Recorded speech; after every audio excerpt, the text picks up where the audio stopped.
ইতিমধ্যে গুলিস্তানে এই যে পথে বিক্রি করা, পুলিশ হেডকোয়ার্টারের অপোজিটে পথে বিক্রি করা যে চোরাই মোবাইলগুলো, সেগুলো বেশ কয়েকবার উদ্ধার করেছি বিগত 1 মাসের মধ্যেই। আমাদের এই টিম, এসপি মাহমুদের নেতৃত্বে এই টিমই সেই অপারেশন গুলো করেছে। সেই মোবাইলগুলো আমরা এক্সামিন করেছি, সেই মোবাইলগুলোতে আমরা কিছু গরমিল পেয়েছি, কিছু চেঞ্জ পেয়েছি। এই বিষয়গুলো আমাদেরকে ভাবিয়েছে।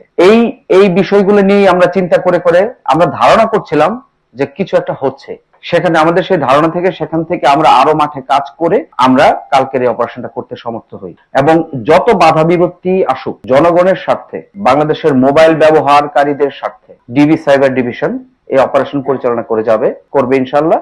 আমরা সকল দোকান মালিক এবং সাধারণ জনগণের সহায়তা চাচ্ছি। সেই দোকানে, ওই দোকানেরই কর্মচারী, সে বিভিন্ন সফটওয়্যার নিয়ে কাজ করে এবং সে স্বীকার করেছে আমাদের কাছে সে বেশ কিছু মোবাইলের আইএমইআই চেঞ্জ করেছে।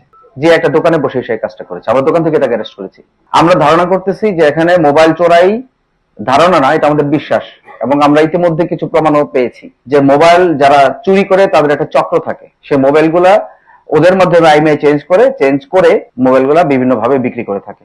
যখন এই মোবাইলটা দেখতে হয়তো পুরাতন, বাট যখন আইএমইআই চেঞ্জ করে ফেলা হলো, তখন তার যে অরিজিনাল মালিক তিনিও এই মোবাইলটা তার নিজের বলে দাবি করতে পারবেন না, কারণ এটার আইএমইআই নাম্বার অলরেডি চেঞ্জড। এখন এই মোবাইলটা যার ইচ্ছা তার কাছে বিক্রি করা যাবে, সে মোটামুটি নিরাপদেই চালাতে পারবে। আমরা অলরেডি কয়েকটা কোম্পানি, মানে এক একটা ফোনের জন্য আলাদা, এক একটা কোম্পানির জন্য আলাদা এক একটা সফটওয়্যার আছে। যে কয়েকটা সফটওয়্যার উদ্ধার করেছি তার মধ্যে বেশ কয়েকটা মোবাইল কোম্পানির আইএমইআই চেঞ্জ করার মতো ব্যবস্থা রয়েছে। এবং আমাদের অপারেশন চলাকালীন সময়ে আপনারা আমাদের কাছে জানতে চাইবেন আমরা কেন অপারেশন করতেছি। কোন প্রকার অনাকাঙ্ক্ষিত মব বা অনাকাঙ্ক্ষিত ঘটনা, অনাকাঙ্ক্ষিত পরিস্থিতি সৃষ্টি করে ডিবি পুলিশকে সাধারণ জনগণের মুখোমুখি দাঁড় করানোর চেষ্টা করবেন না। আরেকটি কথা যোগ করতে চাই,